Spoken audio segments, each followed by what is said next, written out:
Good. All the time. All the time. All right. Freedom to choose. Let's see here. Romulus and Remus, what city did they start? Huh? Rome, right? Because Rome is named after Romulus, right? Around 753 BC, supposedly he killed his brother so that he could have everything to himself. In the Renaissance era, for some reason, when they painted things historically, they painted people to look the way they dressed in the Renaissance, not the way they did 700 years before Christ. This is the story of Romulus and Remus. They were raised by a wolf, right? And then Faustus, the shepherd, finds them and adopts them and raises them up. And where does the wolf rest when she's nursing Romulus and Remus? You guys, everybody should know this. Under a fig tree. Yeah. Does anybody like fig Newtons? Oh, I'll tell you what, man. I don't know how anyone could say no to a fig Newton. Let's see. The value of figs. They had Greek laws, believe it or not, in the days of Jesus against export. Crystal, don't you start nodding off on me. This is history. Listen, this is important for your spiritual health, okay? Here, I'll let you have your own pack. You don't eat fig Newtons?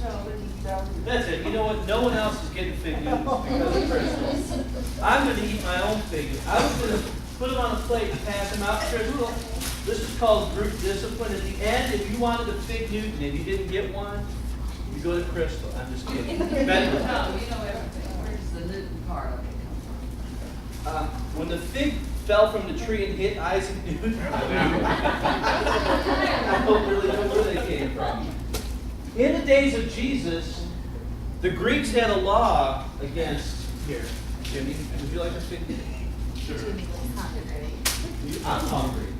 They had laws against exporting the best figs from the area. It was the most common fruit of the day in the days of Jesus. And at that time, I believe they had about 30 different varieties. Nowadays, apparently there's about 300 different varieties. I know you're wondering where I'm going with this, Rodney, but I read on WebMD that figs are healthy. Actually, I really did read a lot of good stuff about the health of figs. Isaiah 38. You remember when Hezekiah was sick and apparently he had some kind of sore on his face. Isaiah said, let them make a cake of figs and apply it to the boil that he may recover. So in biblical times,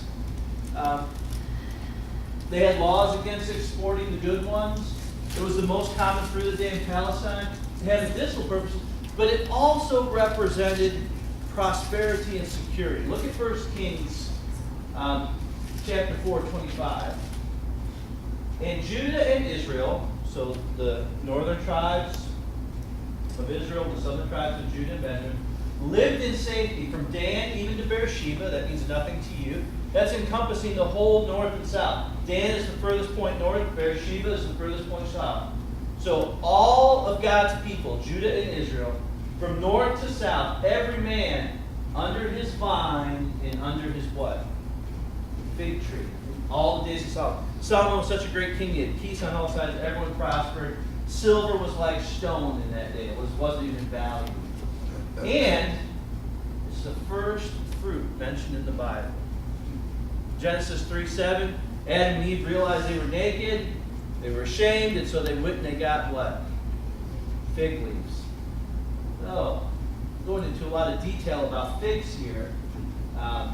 Oh, by the way, yeah, every man would be under his vine and his fig tree. It's kind of like Herbert Hoover when he ran for president 28. I promise that you'll have no, not A. I thought it was a car in every garage. I went back and read it this week. There was 2 cars in every garage. Can you believe that? All this time in high school, they said a car. It was 2 cars in every garage. So this is what the fig represents.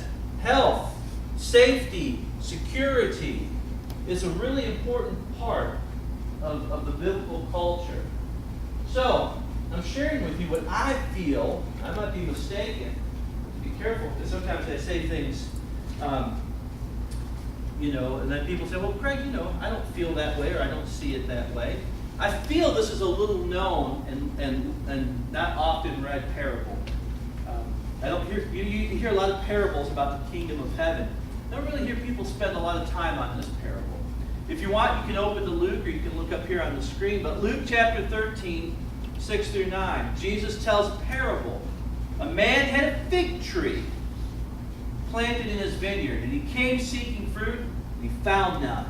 So he says to the vine dresser, here's the gardener, the guy, that's what he does for a living, right? Look, for 3 years now I've come seeking fruit on this fig tree, and I find none. Cut it down. Why should it use up the ground? He answered him, Sir, let it alone this year also, until I dig around it and put on manure. Then, if it should bear fruit next year, well, that's well and good, but if not, you can cut it down. Now, what's a parable? We know it's an earthly story that has a spiritual message.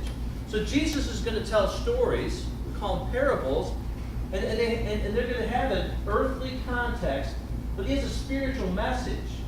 He does this to let people let their guard down. If I come to you and I want to address a problem that's in your life, what's one of the first things you do? Tighten up, get your back up, right? You get defensive. You don't want to hear it. None of us want to hear, you need to make a change. That's hard to hear. Many of us are not comfortable hearing a message that, hey, you've done something wrong, now you need to do something right. But if I tell you a story, kind of like the story about the fishermen that we looked at in the evangelism class this morning. Oh, there's a nice story. Kind of, you let your guard down, and it kind of comes over. And it's always told within a common context. Jesus talks about things that they understand. There was a farmer, there was a vineyard, there was a son, there was a kingdom. It's stuff that they always understand. And maybe not most importantly, but very important, it leaves an impression that keeps people thinking. In other words, they don't just walk away, wow, Jesus, that was a great story, thanks, and forget about it. It keeps them over and over, they keep replaying that in their mind. So the first question I ask, why would you plant a fig tree in a vineyard? Did you notice that? Jesus says, there was a man and he had a fig tree planted in his vineyard. That doesn't make any sense to me. The second question is, why does he wait 3 years before he finally gets upset? Look, I've been looking for fruit. I'm not finding any fruit. Now all of a sudden I'm upset. And then thirdly, is this about end times? Many of the parables that Jesus tells will have the vineyard owner being God, and the judgment part of it, typically, many times, is often about the end of time. So, is this tree being cut down about the end of time? What is going on here? Well, first of all, why would you plant the fig tree in a garden?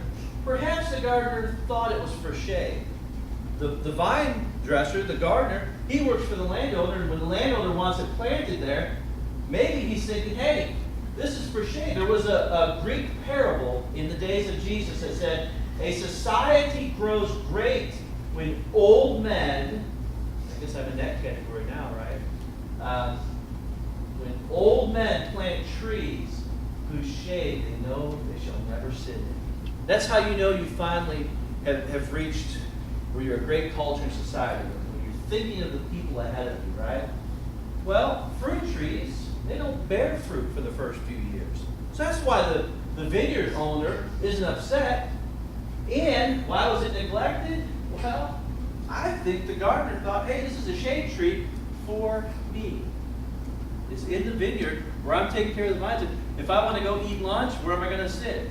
Under the fig tree, because they provide a lot of shade.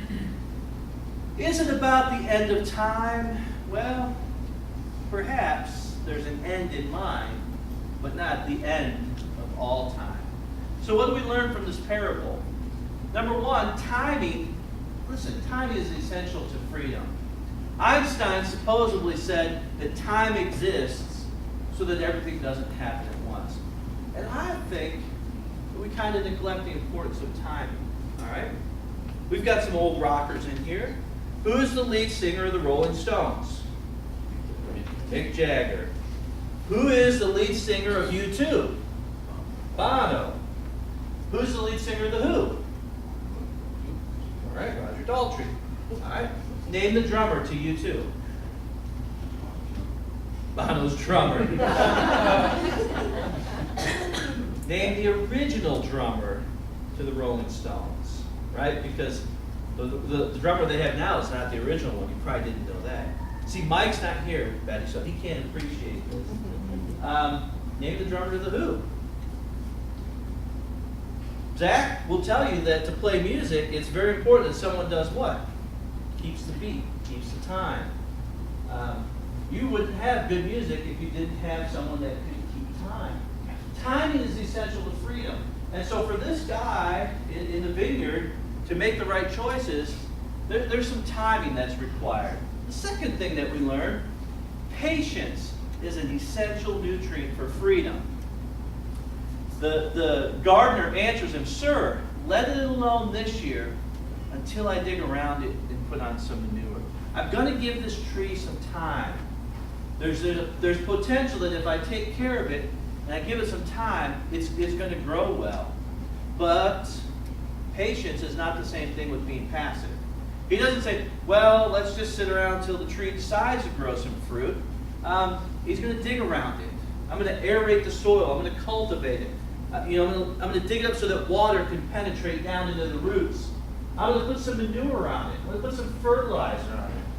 And I've got to tell you about when I was a child, the carrots that we grew. Now, I know this is going to sound like a preacher story that isn't true, but when I was a child, we had horses. And we would rotate where the horses were with where we planted the garden. And so we would till in the horse manure. And one year we planted carrots. And I don't know if we didn't till the ground deep enough and soft enough, or I don't know if we put on too much manure, but I kid you not, we had carrots that were this big around. They were as big around as a softball, and they were only about that long. And it was, I believe, because of the horse manure. So there's something to that. So he's not passive. He's going to cultivate it, and he's going to add fertilizer. And then thirdly, we learned that second chances have limits. And it's not a guarantee. The gardener is wanting to give that tree a second chance. Okay, look, you want to cut it down, it's taking up space. I want to give it a second chance. But there's limits to it. There's no guarantee it's going to bear fruit. If it should bear fruit next year, well, that's good. But if not, you can cut it down. So freedom isn't a lack of restrictions. It's about channeling choices. The gardeners had 3 years of freedom to deal with that tree. The vineyard owner, he's had 3 years of freedom to either say something about the tree or not.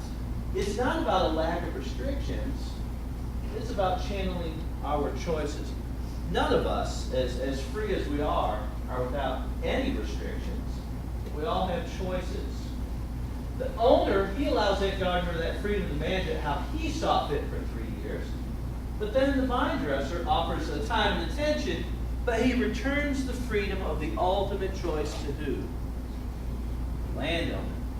Look, just give me some time with it. I don't know if it'll work or not, but ultimately, you are in control. So let's make like a chicken wrap. Wrap things up. We can't force people to grow. We can't fix it. Right?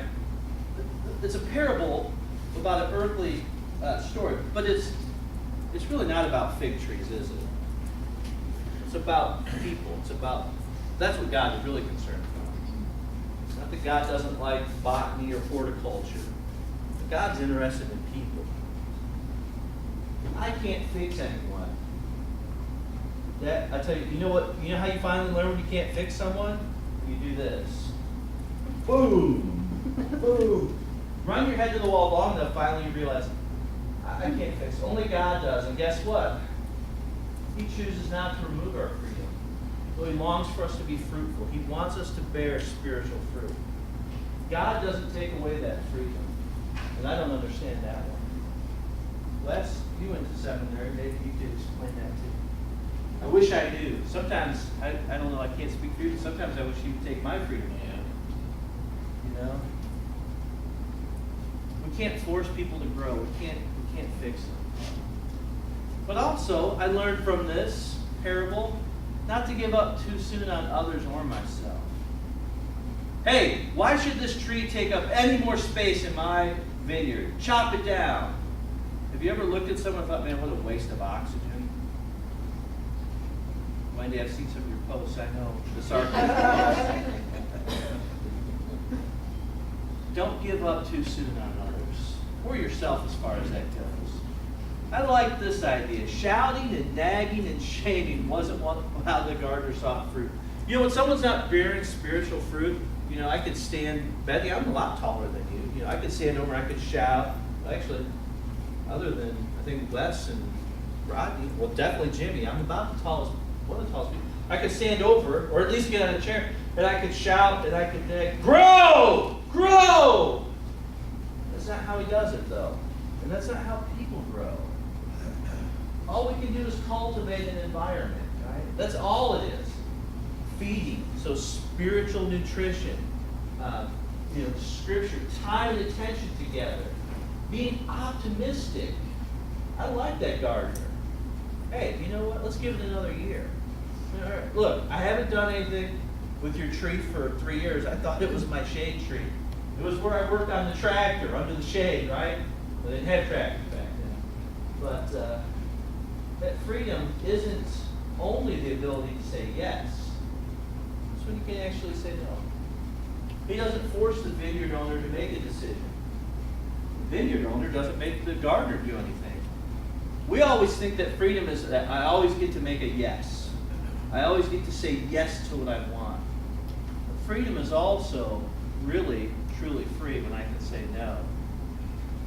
Sometimes people just simply need time to chew things over before they do the right thing.